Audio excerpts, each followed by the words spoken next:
Hello, everybody, and welcome to the North American Star League Season number 2. I am so glad to be here. I am Andre Greator Pengshua. I'm going to be your host this season. Of course, I was your host last season. A lot of great stuff happened last season. Even better stuff coming this season around. We have a great lineup in store for you guys. Before we get to that, I have a ton of announcements. Not a ton, but a good amount of announcements to tell you right now. This is the pre-show. This is where you get all the really in-depth analysis that I won't be going over a little bit later, of course, during the games. But you're gonna hear about the matchups, how things, I think, predictions, how things are going to be playing out, who's the favorite, everything like that. For all you that don't really know the players, I am here to help you guys out, to really facilitate that image of every single one of these players that they're trying to form. Of course, players like Idra, Bad Boys of Terran, that kind of stuff. You know what I'm talking about. Those of you that don't know, stick around. We'll definitely catch more. A really huge shout out to everybody out there that has supported us since Season 1 and are still supporting us right now. Even the people that just started supporting us, thank you so much. A big thing about this entire North American Star League is that we see ourselves as a community project. All of us are Starcraft players. All of us came from that type of scene, and we're like, hey, we want to make something of it. We want to make a huge splash in the esports scene. And then, you know, through the collaboration of a lot of people, we're like, okay, let's get this done. Let's do this. We got this. And that's why you see all of us being so passionate and you going through so much stuff just to get ourselves better and better and better, and to be, you know, just that product of what you guys out there tell us. So please go ahead, send in emails to support@nasl.tv. We read every single one of them. We try to really take the best ones, the most popular ones, and implement those. And you've seen a lot of those changes go down here. Of course, we got a brand new editing team, all these new edit bays. We got productions up. Everything's going really well. Again, support@nasl.tv. Email us what you like, what you don't like so much, and what you think is okay, what we need to improve on, things like that. We love it. If you think we're doing great, tell us we're doing great. Thank you guys so much for actually giving us that feedback, taking time out of your day to really help us, and I think help all of esports in general. Me personally, I want to see esports flourish all over the foreign scene being, of course, outside of Korea, where there is already, a huge implementation of televised Starcraft 2. And hopefully we can become like that one day. It would be the dream come true for sure. Anyway, that's going to be that. A huge shout out to our sponsors as well, Azo and iBuyPower Computers. Azo is, of course, our monitor sponsor. We are able to watch ultra settings on these pristine monitors, along with, them being produced from the iBuyPower Computers. And the iBuyPower Computers, a lot of people always ask me, what's your computer setup, that kind of stuff.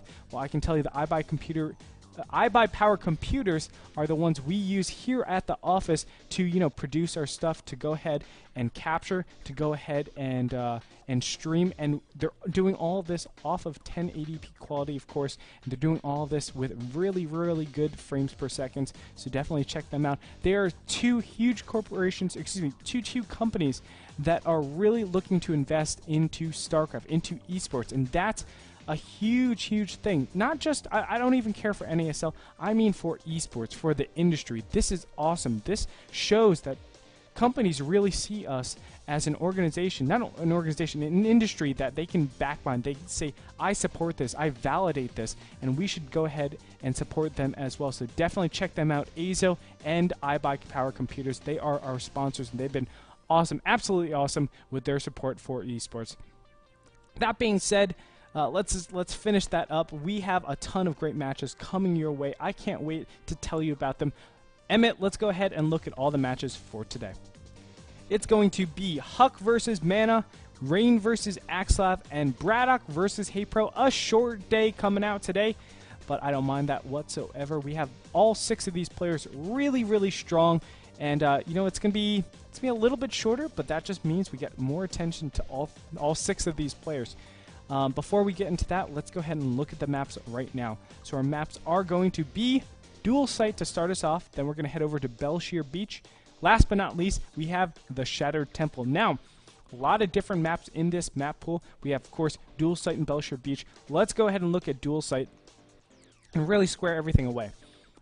All right, as you can see, Dual Sight is a one-on-one map, so it leaves a lot of cheeses prevalent. You can do proxy, let's say double barracks. You could do proxy gateways. Can't really do something like a proxy spawning pool, and that would be pretty useless. But nevertheless, you could do something like 6-pull, but you can cheese. That's the big thing.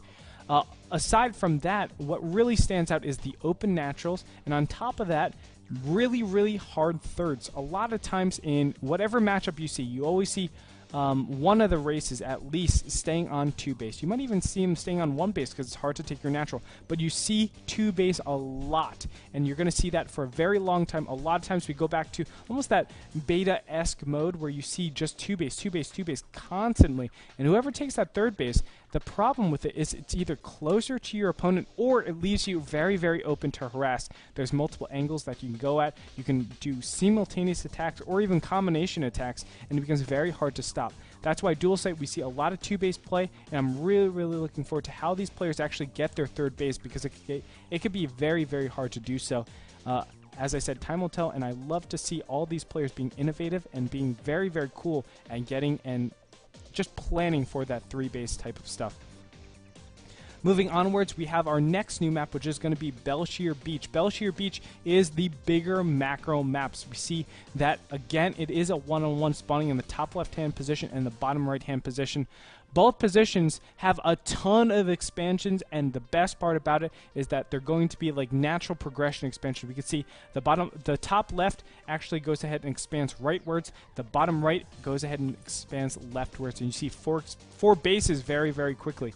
What that can develop into is huge macro maps, but at the same time, every single time you take an expansion, it increases your perimeter, which therefore increases the amount of area that you can be attacked under. So, harass is very, very good. Mobility is very, very good. We have a very, very open middle, so it really helps with mobility. Of course, things like Blue Flame Hellions, Zerglings, Mutalisks, and Protoss would be like Blink Stalkers, something like that. The very, very mobile army, maybe even Phoenixes, excuse me. Phoenixes would be great.